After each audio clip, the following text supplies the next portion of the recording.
Picture a single, jagged line on a map, a liquid artery so narrow that the world's most massive supertankers must navigate it with the surgical precision of a needle through thread, yet so vital that if it were to stop beating for even 24 hours, the global economy would suffer a catastrophic systemic heart attack. This is the Strait of Hormuz, a 21-mile-wide gauntlet of salt and steel, where nearly 1/5 of the planet's total oil consumption passes every single day. But beneath the shimmering sun-drenched surface of these turquoise waters lies a geopolitical guillotine held by a single defiant hand. For decades, the Islamic Republic of Iran has transformed this geographical bottleneck into the ultimate economic deterrent, a strategic off switch capable of plunging the modern world into an era of unprecedented darkness. Imagine a sudden, violent surge in fuel prices that renders your commute impossible, the grounded flights in London, the shuttered factories in Shanghai, and the flickering lights of darkened New York skylines, all because a swarm of shadowy fast attack boats and sophisticated underwater mines were deployed in this tiny, volatile corridor. As tensions reach a fever pitch between Tehran and the West, we are forced to confront a terrifying reality. The entire modern world is currently a hostage to 30 miles of water. The sun rises over the Musandam Peninsula, casting long, jagged shadows across a stretch of water that, on a map, looks almost insignificant. To the untrained eye, the Strait of Hormuz is merely a blue ribbon separating the rugged, sun-bleached mountains of Oman from the sprawling, arid coastlines of the Islamic Republic of Iran. But for those who track the rhythmic pulse of the global economy, this narrow passage is something far more visceral. It is a jugular vein. It is a pressure point where a single wrong move, a single stray mine, or a single tactical miscalculation could send the entire world spiraling into a financial abyss the likes of which haven't been seen in generations. As we begin this journey into the heart of the world's most dangerous choke point, it's important to understand that what happens here isn't just about ships and sailors. It's about the very survival of the modern world as we know it. Imagine, if you will, the sheer scale of the operation that unfolds here every single day. Massive, very large crude carriers, or VLCCs, vessels the size of horizontal skyscrapers, groan under the weight of 2 million barrels of oil each. They move with a deceptive slowness, carving through the turquoise waters of the Gulf, bound for the industrial engines of China, India, Japan, and the West. These behemoths are the lifeblood of our civilization, carrying the fuel that powers our cars, heats our homes, and keeps the lights flickering in every corner of the globe. And yet, all of this, 20% of the world's total petroleum consumption, must pass through a channel so narrow that the actual shipping lanes are only 2 miles wide in either direction. It is a geographical bottleneck of staggering proportions, and at the northern edge of this bottleneck sits a nation that has spent decades perfecting the art of holding the world's hand over the self-destruct button. Iran's leverage over the Strait of Hormuz is not a new phenomenon, but the way they have cultivated this power is a masterclass in asymmetric strategy. To truly understand how we got to this point of high-stakes brinkmanship, we have to look back to the moment the world shifted. We have to look back to 1979, the year the geopolitical landscape of the Middle East was rewritten in the fires of revolution. Before the fall of the Shah, Iran was the policeman of the Gulf, a heavily armed Western ally tasked with ensuring the free flow of oil. But when the Islamic Republic emerged, the mission changed overnight. The new leadership in Tehran realized very quickly that they possessed a geographical gift, a weapon that required no nuclear warheads to be effective. They realized that by simply threatening to close the tap, they could bring the global superpower to its knees. This concept of the economic weapon was born out of necessity, but it would soon evolve into a sophisticated doctrine of maritime defiance that we will dissect in the chapters to come, including a look at the secret swarm tactics that have left even the most advanced Western navies scratching their heads in confusion. But long before the modern era of fast attack craft and precision-guided missiles, the Strait of Hormuz was a theater of desperate, grinding conflict. In the 1980s, during the brutal 8-year war between Iran and Iraq, the world witnessed the first true test of the Hormuz leverage. This was the Tanker War, a period of maritime chaos that redefined how nations protect their interests at sea. It began with Saddam Hussein's Iraq attempting to cripple Iran's economy by attacking their oil oil export terminals. Iran, lacking the conventional naval strength to match Iraq's air superiority, responded with a strategy that was as simple as it was terrifying. They began attacking any ship that entered the Gulf, regardless of its flag or its destination. The logic was chilling. Tehran's message to the world was clear. If Iran cannot export its oil because of Iraqi aggression, then no one in the region will be allowed to export theirs. The waters of the Gulf soon became a graveyard of burning steel. Tankers were hit by missiles, struck by mines, and harassed by small armed speedboats that seemed to appear out of the morning mist and vanish just as quickly. It was a chaotic, lawless era that forced the United States to launch Operation Earnest Will, the largest naval convoy operation since World War II. Seeing the massive American cruisers escorting reflagged Kuwaiti tankers was a sight to behold, but it also highlighted the terrifying vulnerability of the strait. Even then, with the full might of the US Navy present, the hidden dangers, the mines drifting silently beneath the waves, proved to be a menace that no amount of firepower could easily solve. As we navigate through this history, you might start to see a pattern emerging, a cycle of escalation and de-escalation that continues to this very day. If you're finding this deep dive into the shadows of global power fascinating, consider joining our community by hitting that subscribe button and ringing the bell. Your support allows us to keep exploring these complex narratives that shape our reality. Now, back to the smoke-filled horizons of the 1980s. One of the most pivotal moments of that era occurred in 1987, when the USS Stark, an American frigate, was struck by 2 Iraqi Exocet missiles. While the attack was an accident, mistaken identity in the fog of war, it served as a grim reminder that in the narrow confines of the Gulf, there is no room for error. The reaction time for a crew is measured in seconds, not minutes. This incident, along with the later mining of the USS Samuel B. Roberts, which nearly broke the ship in half, taught the Iranians a valuable lesson. They learned that they didn't need to sink the entire US Navy to win. They only needed to make the cost of staying in the Gulf too high to bear. They learned that the psychological impact of a ghost mine or a sudden swarm of speedboats was often more effective than a traditional naval engagement. This realization led to the birth of the Islamic Revolutionary Guard Corps Navy, or the IRGCN. Unlike the traditional Iranian Navy, which operates larger, more conventional ships, the IRGCN is the master of the mosquito strategy. They don't build destroyers, they build hundreds upon hundreds of fast, agile, and heavily armed small boats.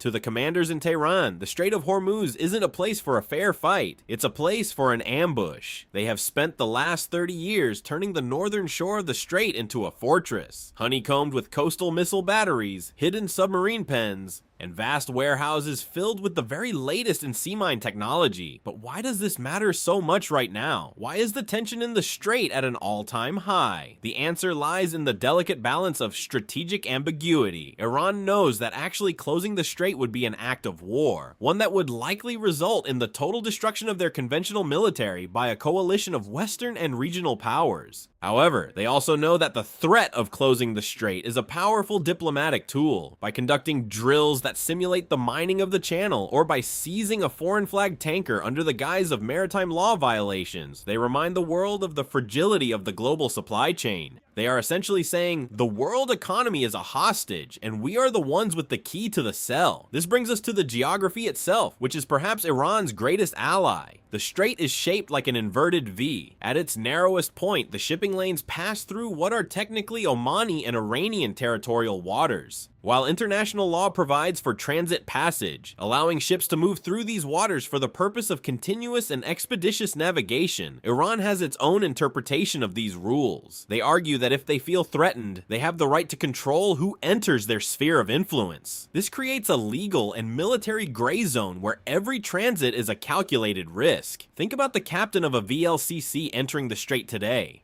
As he approaches the Gate of Lamentations, as some sailors have historically called the entrance to the region, he isn't just looking at his radar for other ships. He is watching the rocky outcrops of the Iranian islands like Abu Musa and the Greater and Lesser Tombs. These islands, which Iran seized in 1971, are essentially unsinkable aircraft carriers. They are packed with sophisticated sensors and anti-ship missile systems like the Noor and the Qadr. From these vantage points, the IRGCN can track every single vessel that enters or exits the Persian Gulf. They don't need to be in the middle of the water to control it, they just need to watch from the shadows. This brings us to the first moves of any potential conflict. In the tactical manuals of the IRGCN, the first move isn't a massive barrage, it is a subtle, almost invisible layering of threats.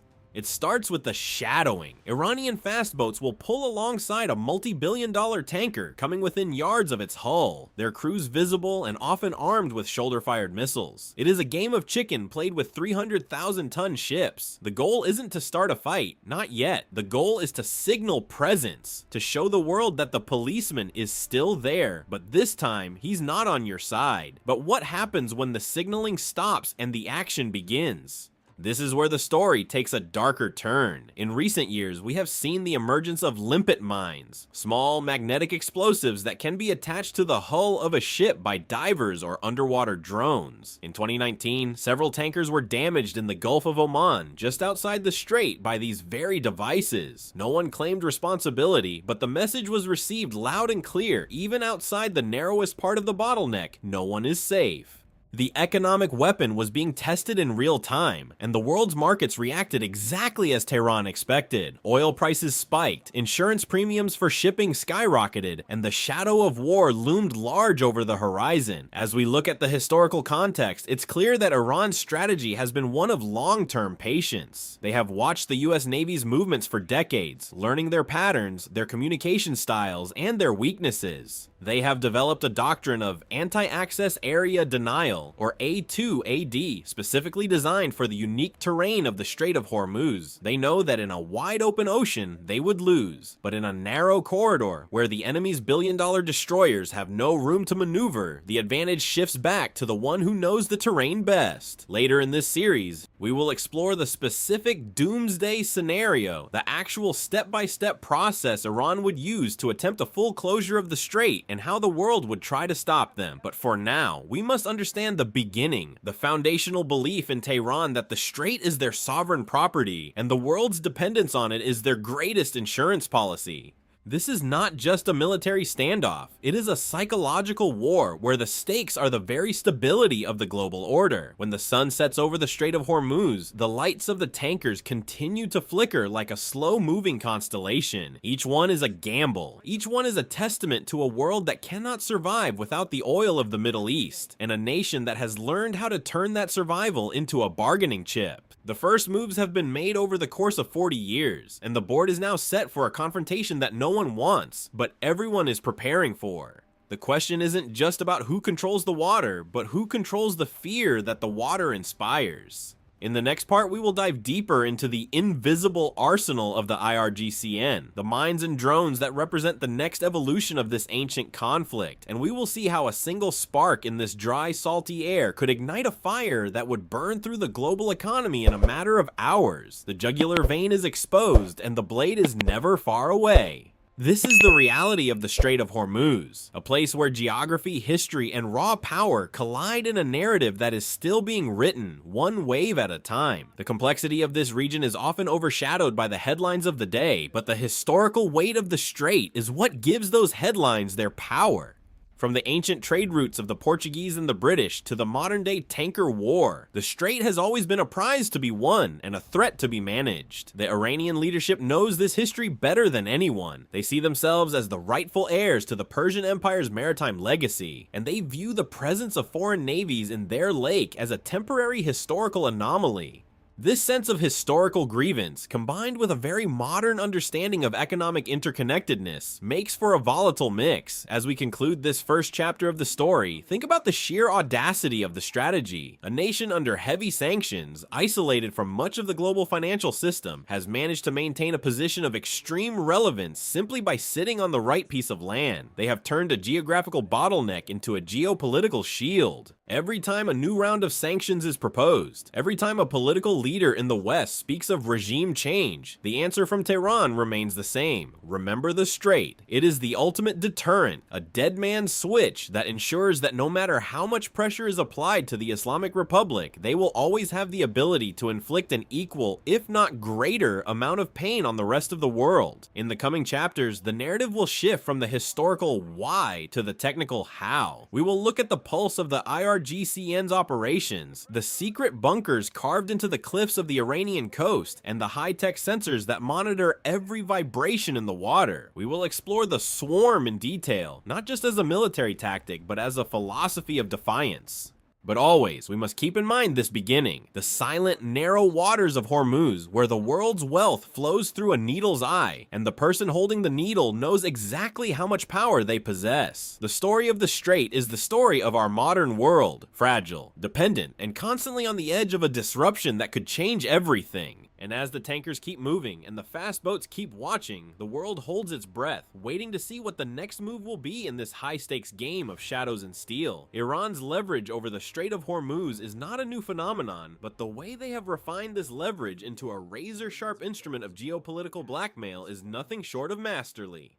To understand the gravity of the situation, we have to look past the serene turquoise surface of the water and dive into the tactical psyche of the Islamic Revolutionary Guard Corps Navy, or the IRGCN. While the regular Iranian Navy operates traditional frigates and corvettes, the IRGCN is a different beast entirely. They are the architects of asymmetric chaos. They don't intend to meet the United States Fifth Fleet in a traditional line of battle engagement. That would be suicide. Instead, they have spent the last 3 decades perfecting a strategy that looks less like a naval operation and more like a swarm of hornets descending upon a lumbering giant. Think about those massive VLCCs we mentioned earlier. These tankers are nearly a quarter-mile long. They take miles to come to a complete stop. They are, for all intents and purposes, floating islands of highly flammable liquid. Now, imagine dozens, perhaps hundreds, of ultra-fast, highly maneuverable speedboats, some no larger than a recreational fishing boat, zipping around these giants at 40 or 50 knots. These boats aren't just for show. They are outfitted with heavy machine guns, multiple launch rocket systems, and most terrifyingly, sophisticated anti-ship missiles. This is the Mosquito fleet, a doctrine of saturation that relies on the simple mathematical reality that even the most advanced Aegis combat system on a billion-dollar American destroyer can only track and engage so many targets at once. If you send 100 targets at a single ship, some of them are gonna get through. And in the narrow confines of the Strait, where there is nowhere to run and nowhere to hide, that math becomes a death sentence. But the threat isn't just what you can see dancing on the waves. Beneath the surface, the Iranian strategy becomes even more insidious. The Persian Gulf is relatively shallow, a geographic feature that Iran has turned into a formidable defensive advantage. In these murky depths, the IRGCN has deployed a silent, invisible army of sea mines. These aren't just the crude spiked spheres you see in old World War II movies. Modern Iranian mines are sophisticated, smart weapons. Some sit on the seafloor, waiting for the specific acoustic signature of a tanker's propeller or the unique magnetic footprint of a warship's hull. Others are rising mines, which can be moored at great depths and, once triggered, propel themselves toward the surface like a torpedo. The psychological impact of a single mine strike is immeasurable.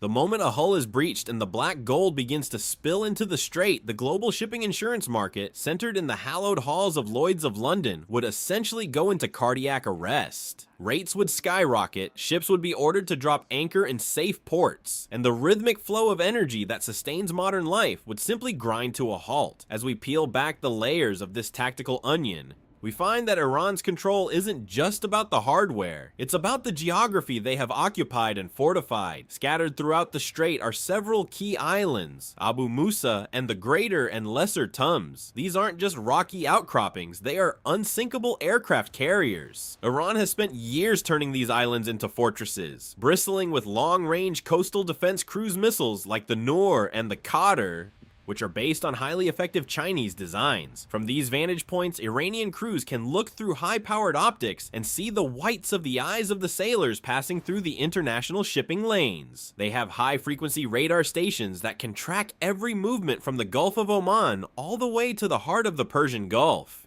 It is a persistent, claustrophobic surveillance that serves as a constant reminder to every captain. You are moving through our backyard, and we are always watching. Now, you might be asking yourself, why doesn't the most powerful military in history, the United States, just go in and clear the way? It's a logical question, but the answer is buried in a complex web of risk and consequence. The U.S. Navy's 5th Fleet, headquartered just across the water in Bahrain, is a marvel of modern engineering and firepower. It possesses aircraft carriers that can project power across entire continents. But the Strait of Hormuz is a unique environment that negates many of the advantages of a traditional blue water navy. In these cramped quarters, a carrier is a massive target with very little room to maneuver. It's like trying to drive a Ferrari through a crowded bazaar. The speed and power are useless if you're surrounded by people on bicycles with hammers. Furthermore, any move to clear the strait would almost certainly trigger a total regional conflagration. Iran doesn't just have speedboats and mines, they have the largest ballistic missile arsenal in the Middle East. The moment the first American Tomahawk cruise missile strikes an Iranian missile battery on the Musandam Peninsula, the IRGC would likely unleash a rain of fire not just on the ships in the water, but on the oil processing facilities in Saudi Arabia, the desalination plants in the United Arab Emirates, and the military bases in Qatar and Kuwait.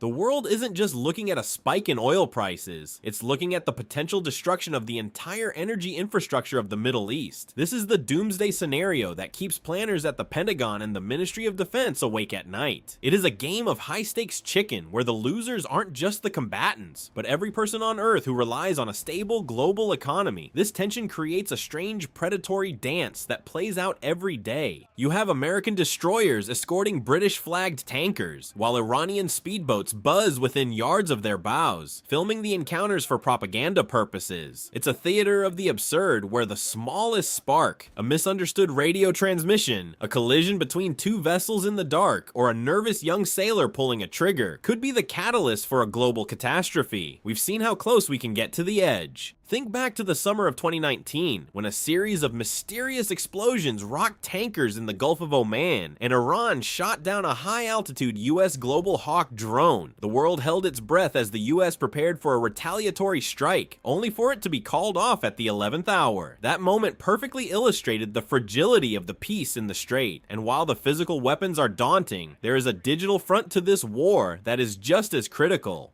In recent years, reports have surfaced of sophisticated electronic warfare being deployed in the region. Tankers have reported spoofed GPS signals, where their navigation systems suddenly show them miles away from their actual location, sometimes even placing them inside Iranian territorial waters. This is a subtle, non-kinetic way for Iran to lure ships into a trap, providing a legal pretext for seizure. Once a ship is taken, as we saw with the British-flagged Stena Impero, it becomes a powerful piece of leverage in a diplomatic chess match. Iran uses these ships and their crews as human shields and bargaining chips, forcing the West to negotiate on Tehran's terms. But there's another player in this story that we cannot ignore, the rising dragon of the East. China is the single largest customer for the oil that flows through the Strait of Hormuz. For Beijing, the strait isn't just a strategic choke point, it's a lifeline for their entire industrial machine. This creates a fascinating and dangerous dynamic. While Iran uses the strait to threaten the West, they must be careful not to alienate their most important economic partner. Yet, at the same time, China's increasing naval presence in the region, exemplified by their base in Djibouti and joint naval drills with Iran and Russia, suggests that the era of uncontested Western dominance in these waters is coming to an end. The Strait of Hormuz is becoming the focal point for a new Cold War, one where the stakes are measured in barrels and BTUs rather than ideological purity. As we look toward the horizon, the question isn't whether a conflict in the strait is possible, but whether it is inevitable. Iran has shown that it is willing to suffer immense economic pain through sanctions, and in response, they have turned the Strait of Hormuz into their primary weapon of retaliation. They have built a fortress of the sea that challenges every convention of modern naval warfare.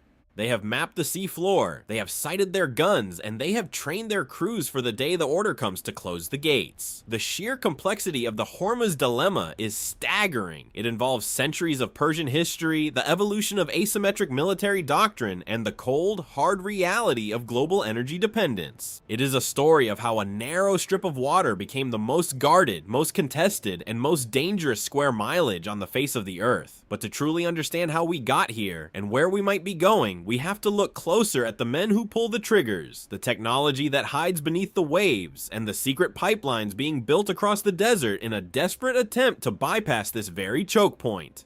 Because even as Iran tightens its grip, the rest of the world is frantically looking for a way to cut the umbilical cord. But can you ever truly bypass the heart of the world's energy market? Can the Mosquito fleet really hold off the world's most advanced military? And what happens to your life, your bank account, your commute, your food prices the day the Strait of Hormuz finally closes? These are the questions we will explore as we go deeper into the tactical maneuvers and the hidden infrastructure that define this high-stakes standoff. The sun is setting over the Musandam Peninsula now, and as the shadows lengthen, the silhouettes of the tankers look like ghosts moving through a graveyard. The silence is deceptive. Because in the Strait of Hormuz, the world is always just one heartbeat away from a disaster that would change everything. Stay with us as we continue to unravel this geopolitical mystery, because the next chapter involves a secret project in the mountains of Oman and a fleet of ghost ships that are already working to undermine the very blockade we've been discussing. The game is far from over, and the board is only getting more crowded. If you've ever wondered why the price of gas at your local station fluctuates so wildly, the answer is often found right here in the dark, swirling currents of the strait. This is the reality of the 21st century. We are all tethered to this narrow passage, whether we like it or not. As we conclude this part of our journey, remember that the Strait of Hormuz is more than just a geographic feature. It is a barometer for the health of our global civilization. It is where the ambitions of empires collide with the reality of a finite planet. And as we will see in the next installment, the methods being used to defend it and to bypass it are becoming more extreme by the day. Don't go anywhere. The real story is just beginning to surface. In the shadows of the IRGC speedboats and the hum of the American drones, a new kind of war is being shaped. A war of nerves, a war of shadows, and a war for the very future of the global economy. If you found this deep dive into the world's most dangerous choke point fascinating, make sure to hit that subscribe button and ring the bell to join us for the next part of this series. We're going to look at the hidden side of the strait, the secret underwater sensors, the elite diving teams tasked with clearing mines, and the multi-billion-dollar pipelines that may or may not save us from a total collapse. The narrative of the Strait of Hormuz is the narrative of our time. It's a story of power, oil, and the thin line between peace and total chaos. We'll see you in the next one as we venture even deeper into the heart of the jugular vein of the world. Beneath the surface of those shimmering, deceptive waters, the threat shifts from the frantic, high-speed chaos of the Mosquito fleet to something far more calculated, cold, and claustrophobic.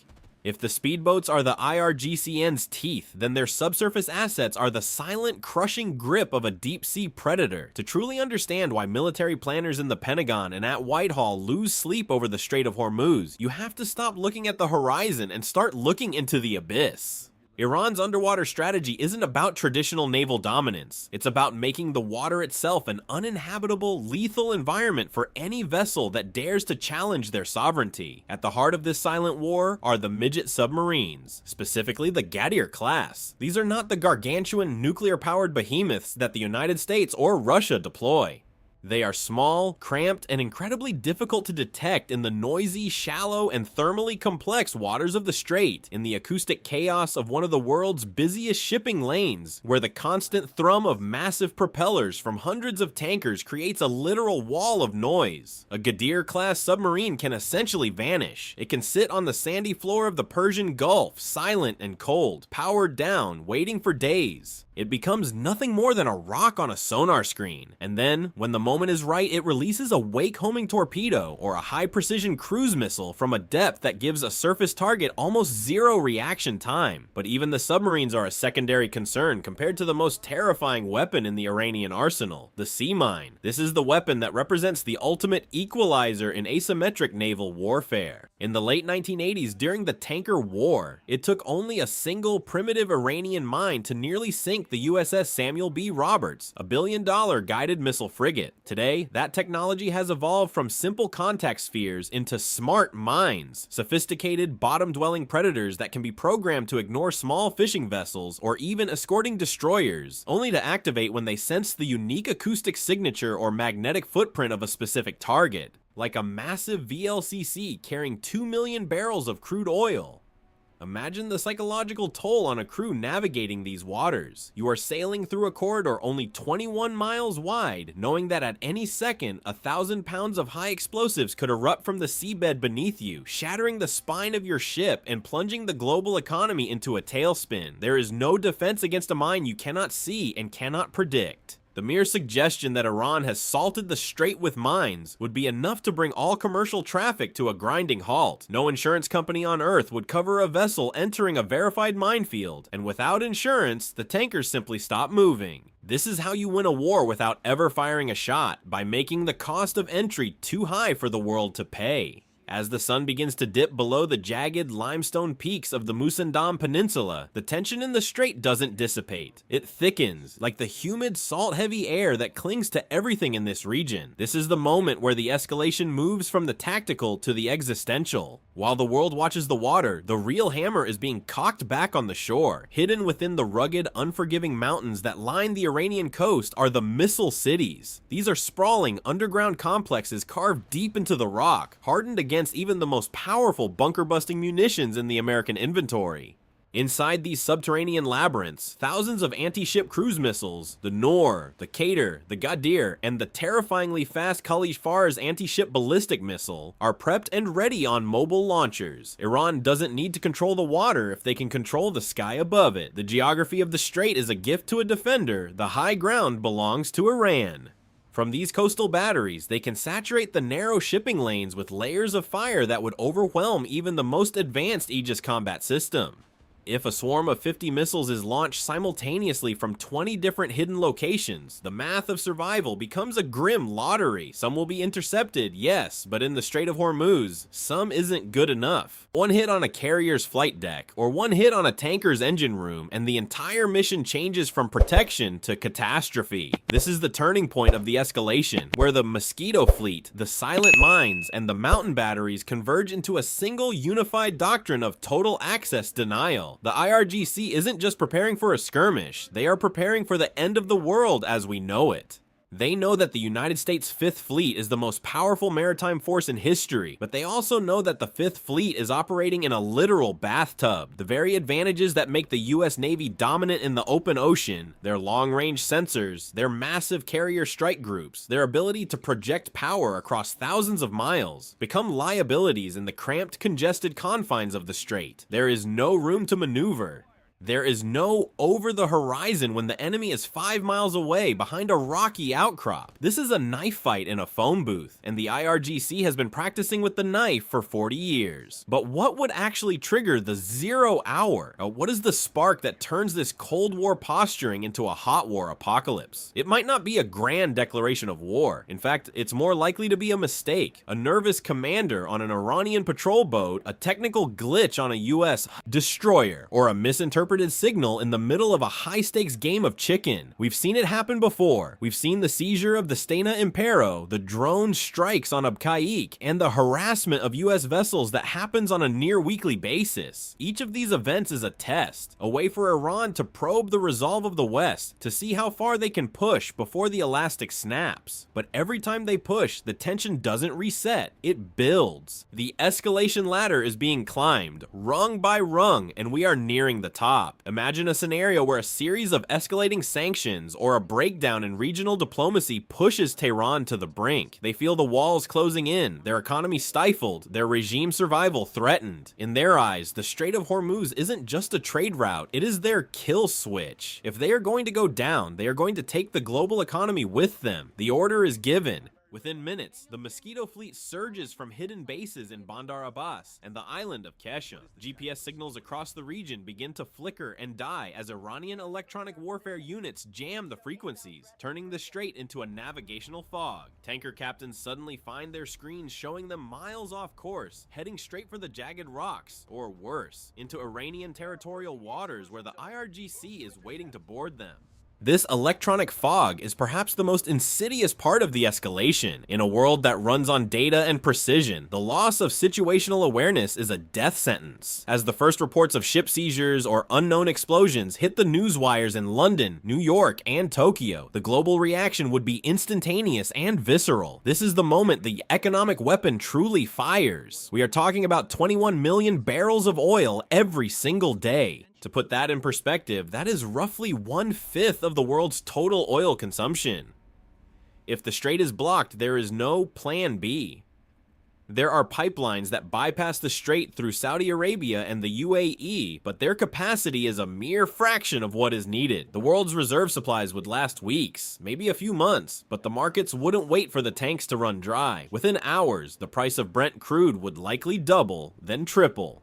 We are looking at $200, $250, perhaps $300 a barrel. The global supply chain, already fragile and interconnected, would begin to fracture. The cost of shipping a single container from Shanghai to Rotterdam would skyrocket. Food prices would soar as the fuel for tractors and transport trucks became a luxury. The stock markets would see limit-down halts across the board as panic selling takes hold. This is the climax that Iran prepares for, a scenario where the world realizes that its entire modern lifestyle is built on a foundation as thin as the water in the Strait of Hormuz. The tension at this stage of the escalation is almost physical. On the bridges of the warships patrolling the Gulf, the air is thick with the sound of alarms and the frantic chatter of secure comms. Sailors who have spent their lives training for this moment are suddenly faced with the reality that they are in the crosshairs of 1,000 different threats. To the north, the Iranian shoreline is a wall of potential fire. To the south, the treacherous shallows of the Arabian coast offer no refuge, and all around them are the tankers, those massive, slow-moving targets that they are sworn to protect.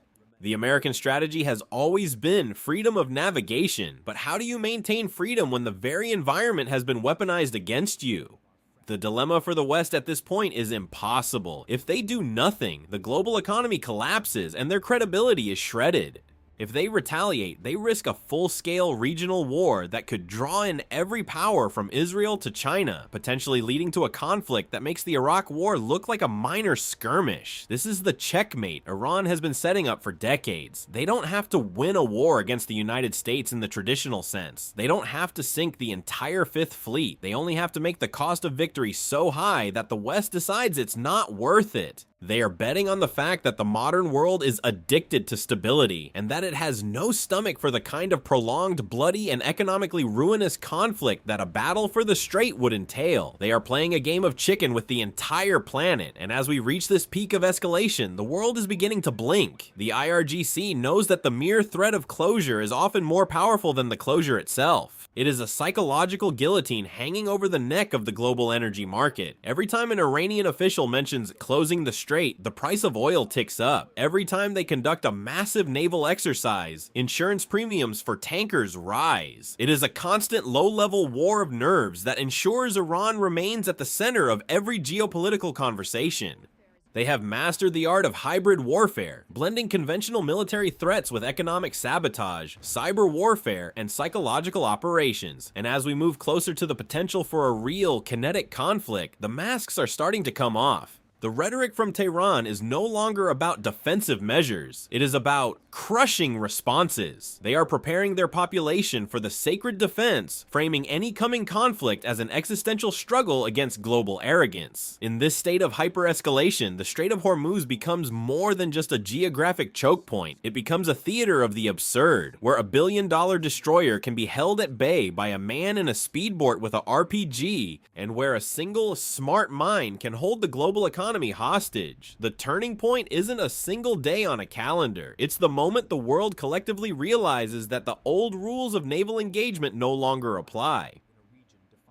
The great power era of massive fleets and undisputed control is being challenged by the asymmetric era, where the small, the cheap, and the decentralized can bring the giants to their knees. As we stand on the precipice, looking out over those crowded, dangerous waters, we have to ask ourselves, how did we get here? How did we allow 21 miles of water to become the single point of failure for our entire global civilization? The answer lies in our own dependence, our insatiable hunger for the energy that flows through this narrow narrow artery. Iran hasn't just built a weapon, they have identified our greatest weakness and built a cage around it. The bars of that cage are the mines, the missiles, and the mosquitoes we've discussed. And as the tension reaches its breaking point, we are beginning to realize that the door to that cage might be locking. The atmosphere is now one of a world holding its breath. In the halls of power in Washington, Riyadh, and Tehran, the war rooms are active 24 hours a day. The rules of engagement are being scrutinized, the contingency plans are being dusted off, and the red lines are being drawn in the sand, lines that are increasingly blurry and prone to being stepped over. This is the pre-climax, the moment of agonizing stillness before the storm breaks. It is the realization that we are no longer in control of the narrative. The narrative is now being driven by the jagged geography of the Iranian coast, the silent predators beneath the waves, and the desperate calculus of a regime that has decided its only way out is to burn the house down. We are watching a slow-motion car crash on a global scale. We can see the impact coming, we can calculate the damage, but we seem powerless to turn the wheel. The escalation is complete. The stage is set. The actors are in place. All that remains is the spark. And as we look at the face of the sailors on both sides,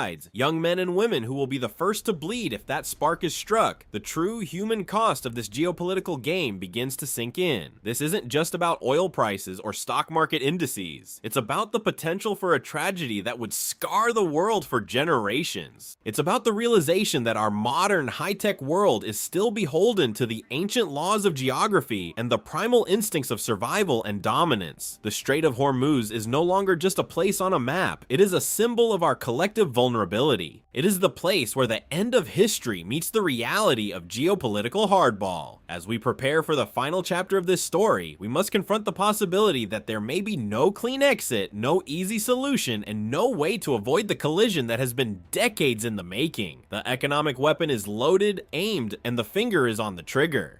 The world is waiting, the markets are trembling, and the turquoise waters of the strait are about to turn a much darker shade. Think about the sailors on the USS Nimitz or the HMS Duncan as they enter the Hormuz Big Bend. They are at general quarters. The mood is somber. They know that they are entering a zone where their technology is being countered by sheer overwhelming numbers and suicidal intent. They look at the radar screens filled with vampires, the military slang for incoming missiles, simulated in their drills, knowing that at any moment those simulations could become reality. They look out at the horizon, searching for the low-profile wake of a Gadir submarine or the high-speed spray of an IRGC patrol boat. This is the reality of the escalation. It is a state of permanent high-alert anxiety that wears down the human spirit, and it is exactly what Iran wants.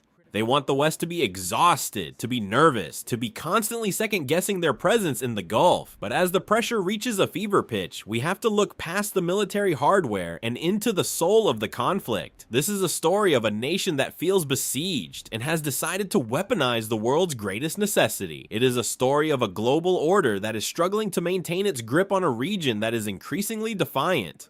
And it is a story of how a single, narrow passage of water can become the pivot point upon which the fate of the 21st century turns. The escalation has reached its peak. The weapon is fully deployed. The world is staring into the abyss of the Strait of Hormuz, and the abyss is staring back. In the next part of our journey, we will explore the aftermath of what happens when that trigger is finally pulled, the emotional, physical, and economic wreckage of a world where the strait is closed and the lights begin to go out. The silence in the strait right now is the most terrifying sound of all. It is the silence of a predator before it strikes. It is the silence of a world that knows it is on the brink but doesn't know how to stop the fall. As we transition into the final phase of this escalation, the hooks of history are digging deep. We are no longer spectators. We are all, in one way or another, passengers on those tankers, navigating through a minefield of our own making. The countdown has begun, and the powerful economic weapon of Iran is no longer a theory. It is a reality that is about to redefine the world. The mosquitoes are buzzing, the smart minds are listening, and the missiles in the mountains are locked on their targets. The escalation is over. The preparing for the end phase has reached its logical conclusion. What follows is no longer about strategy, it is about survival. And as we look at the calm turquoise surface of the water one last time, we realize that it was never about the water at all. It was about the power to stop the heart of the world. And that power, for better or worse, currently rests in the hands of those who control the Strait of Hormuz. The tension is at a breaking point, the turning point has been passed, and the climax is no longer a what if. It is an any moment now. The world is waiting for the sound of the first explosion, the first news flash, the first sign that the tap has been turned off.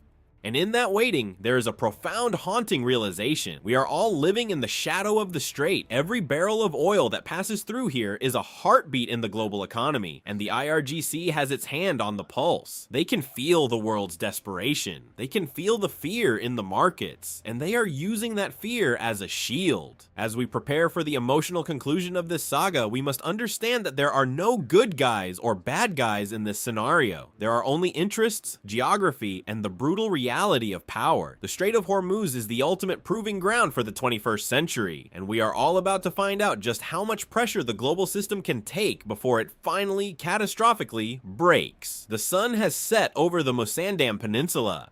The dark shapes of the IRGC patrol boats are moving into position, their lights extinguished. The radar operators on the 5th Fleet ships are squinting at their screens, their fingers hovering over the engage buttons. The world is sleeping, unaware that the foundation of its comfort is being threatened in a narrow strip of water thousands of miles away. But the tension is there, vibrating in the air, a silent scream that is about to become deafening. This is the escalation. This is the weapon. This is the Strait of Hormuz. And as we move into the final act, we must ask ourselves, if the strait closes tomorrow, who will be left to turn the lights back on? The turning point isn't a military victory. It's a psychological surrender. It's the moment the world realizes it's been outplayed by a nation that has nothing left to lose. Iran has built a trap, and the world has walked right into it, driven by its own need for the very resource that the trap is designed to stop. The irony is as thick as the Gulf humidity. We are trapped by our own progress, held hostage by our own consumption, and the IRGC, sitting in their speedboats and their mountain bunkers, are simply waiting for us to realize it. The escalation is complete. The weapon is primed. The end of the beginning is over. Now we face the beginning of the end. As the narrative loops back to the beginning, we remember the serene turquoise surface we started with. It's a mask. It's a lie. Behind that beauty is the most efficient machine of economic destruction ever devised. And as we prepare to see that machine in action, the tension becomes unbearable. The strait is a ticking time bomb, and the clock is nearing zero. Every ship that passes through today is a gamble. Every day that the oil keeps flowing is a miracle, and as the world watches the news, hoping for a peaceful resolution, the reality on the ground and under the water suggests that the time for peace may have already passed. We are in the pre-climax, the final breath before the plunge. And in that breath, there is only one certainty. The world will never be the same once the economic weapon is finally truly unleashed. The sun rises over the Strait of Hormuz, not with the gentle promise of a new day, but with a searing, golden heat that seems to bake the very air into a shimmering, deceptive haze. From the deck of a massive ULCC, an ultra-large crude carrier, the horizon looks infinite, a flat expanse of turquoise and sapphire that hides the jagged, lethargic violence of the world's most dangerous choke point. To the casual observer, it is a scene of industrial majesty, a silent parade of steel giants carrying the lifeblood of modern civilization. But as we have seen through the lens of asymmetric warfare, the swarming mosquito fleets, and the silent, cold shadows of midget submarines, this beauty is a mask. We have reached the final chapter of this geopolitical saga, the moment where the cold calculations of military strategy meet the raw, bleeding reality of human consequence.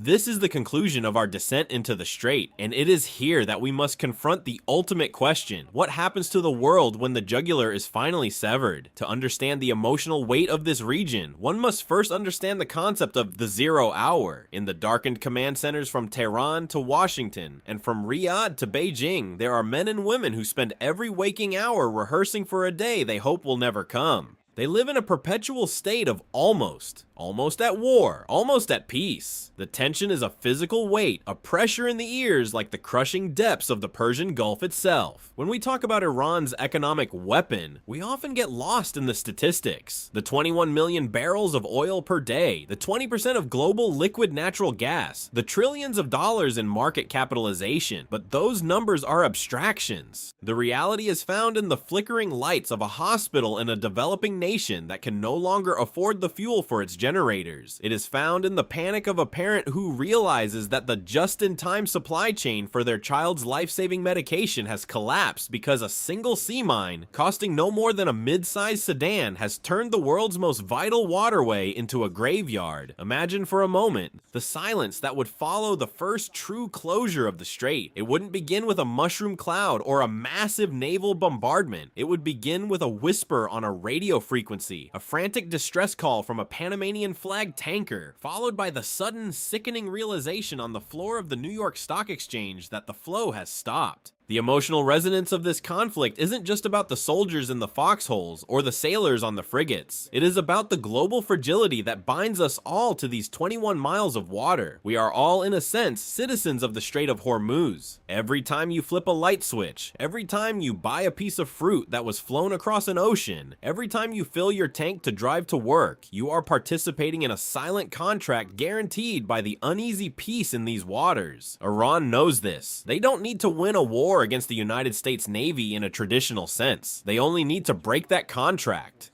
They only need to prove that the world is not as safe or as connected as we like to believe. The human cost of a full-scale escalation in the strait is almost too vast to calculate. We often speak of surgical strikes and containment, but there is nothing surgical about a naval war in a bathtub. If the IRGC decides to truly unsheath the sword, the environmental catastrophe alone would be a generational trauma.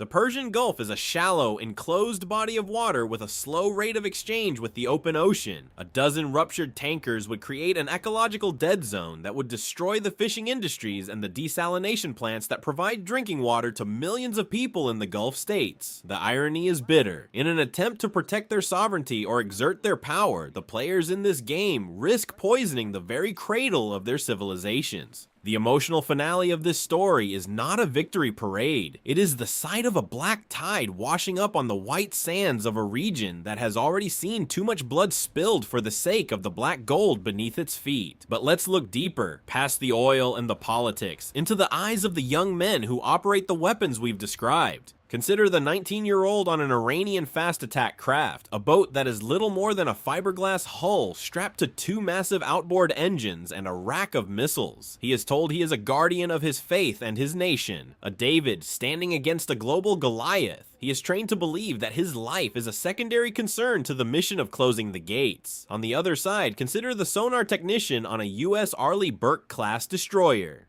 He is thousands of miles from home, staring at a screen for 12 hours a day, listening for the faint, rhythmic pulse of a Ghadir-class submarine that might be waiting to send him and 300 of his shipmates to the bottom of the sea. There is a profound, tragic symmetry in their positions. Both are cogs in a machine designed to destroy the other, held in place by the gravity of history and the hunger of an energy-dependent world. The Strait of Hormuz is more than a geographic location. It is a mirror. It reflects our greatest technological achievements, the massive ships, the precision sensors, the globalized economy, and our most primitive instincts, the need to hoard resources, the desire for dominance, the willingness to use fear as a lever. When we talk about Iran's most powerful economic weapon, we are really talking about the psychology of uncertainty. You don't need to sink every ship to stop the trade. You only need to make the insurance premium so high that no captain will take the risk. You only need to make the threat of the unseen so pervasive that the world's markets begin to cannibalize themselves. This is the crushing grip we spoke of earlier. It is a war of nerves where the first side to blink loses everything, and yet, even if no one blinks, the sheer pressure of the standoff drains the life out of the global economy. As we look toward the future, the shadow over the strait only grows longer. The advent of autonomous drones and AI-integrated swarming tactics means that the mosquito fleet is evolving into a digital plague. The silent war beneath the waves is becoming more sophisticated as stealth technology trickles down from superpowers to regional players. We are entering an era where the cost of entry for disrupting the global order has never been lower, and the stakes for maintaining it have never been higher. The narrative loop of the Strait of Hormuz is one of repetition. We saw it in the tanker war of the 80s, we saw it in the skirmishes of the 2010s, and we see it in the headlines of today.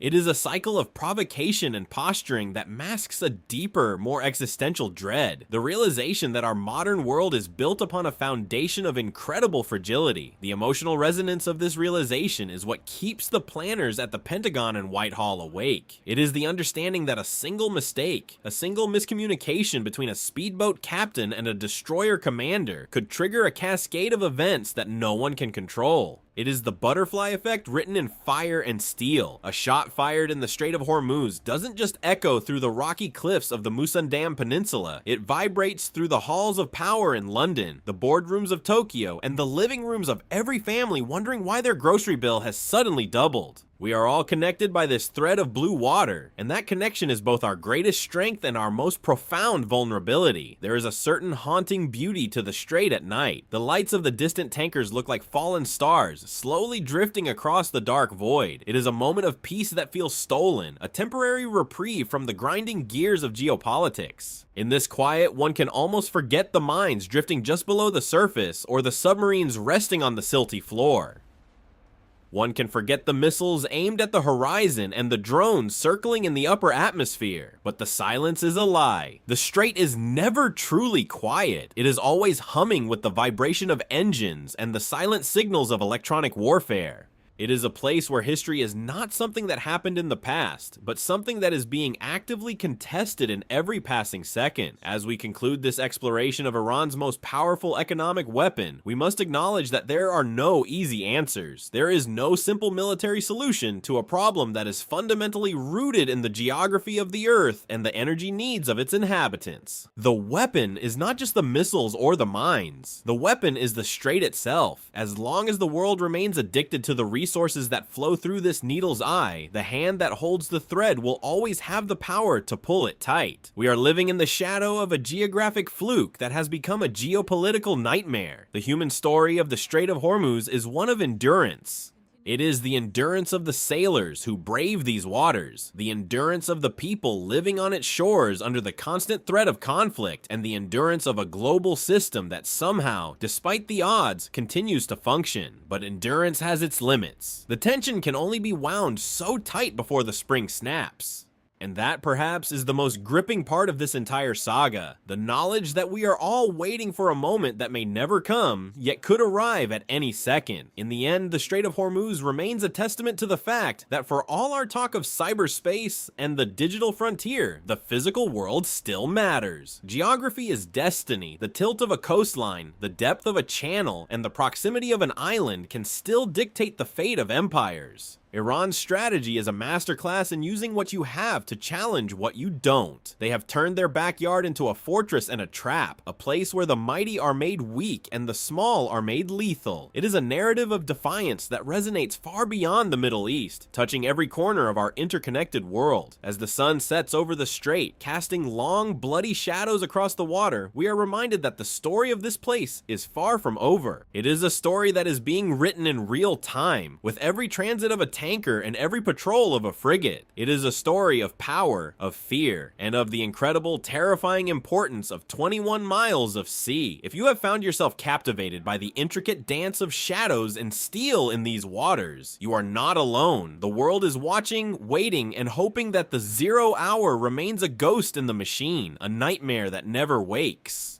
If you want to dive deeper into the hidden mechanisms that move our world, the silent wars, the geographic traps, and the high-stakes games of the global elite, stay with us as we continue to map the unseen forces of our age. The strait remains, the ships continue to move, the submarines continue to wait, and we, the observers of this grand, dangerous drama, are left to wonder how long the balance can hold.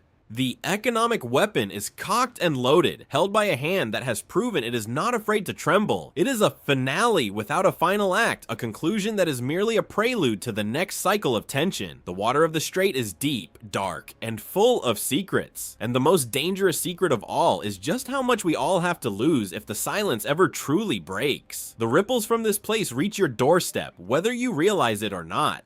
The question isn't if you are part of the story, but how much you are willing to understand about the world that is being fought for in the narrow, shimmering waters of the Strait of Hormuz. The final image we are left with is not one of fire, but of the immense, crushing scale of the tankers. They look like islands of steel, invulnerable and eternal.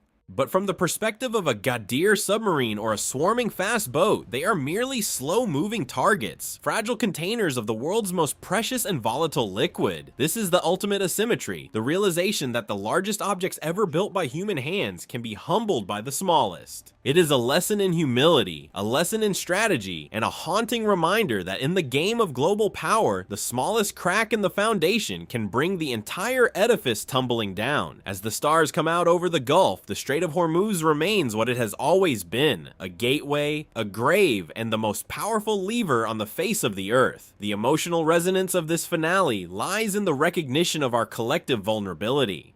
We live in an era of unprecedented technological prowess, yet we are held hostage by a geography that has not changed in millennia. We are giants with a glass jaw, and as we turn our gaze away from the shimmering horizon and back to our own lives, we carry with us the weight of that knowledge, the understanding that our world is a much smaller, much more precarious place than we ever dared to imagine. The Strait of Hormuz is not just a place on a map, it is the heartbeat of a world that is always just one heartbeat away from change. As we close this chapter, we leave you with the image of the waves, eternal, uncaring, and deep. They have seen the rise and fall of empires, the coming and going of fleets, and the endless struggle for control of the lifeblood of civilization. They will still be there long after the tankers have rusted away and the missiles have turned to dust. In the end, the water always wins. But for now, the struggle continues, the tension holds, and the world holds its breath, waiting for the next dawn over the most dangerous 21 miles on Earth. If you have felt the weight of these depths, then you understand why this story matters, and why we must never stop looking beneath the surface. Stay curious, stay vigilant, and remember that the most important stories are often the ones hidden in plain sight, just below the waves.